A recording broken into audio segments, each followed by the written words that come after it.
You have the hot pepper Tepin, looks like this, easy to identify, and you need to factory reset it. Let's get right into it. We're going to hold the volume up key and the power key at the same time. Press volume up first, volume up, and then power. Hold, hold, hold. Keep holding and let go as soon as you see this little white menu. Now with the volume keys, read the instructions here. Volume up is to select, volume down is okay. Let's select recovery, right there. Volume up, select recovery, and now it is volume down for okay, not power. Volume down. And it's going to bring up the Android recovery menu. The no command fallen Android is next on this phone.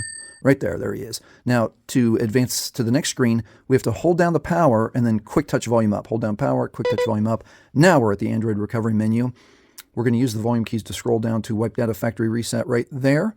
Remember, if you have turned on your Hot Pepper phone with your Google or Gmail account, you will still 100% need your Google or Gmail account to log back in after the reset. All right, let's press power for OK. And we have to read one more screen. Wipe all user data. This cannot be undone. This erases everything. Photos, apps, everything.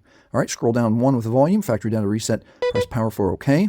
And then as soon as we see the data wipe is complete, it is now safe to reboot the system. And that is how you factory reset the Hot Pepper Tepin. Hey, if this has helped you, please like, please subscribe. And if you want my recommendation to lower your cell phone bill to maybe even $15 a month, watch this video next.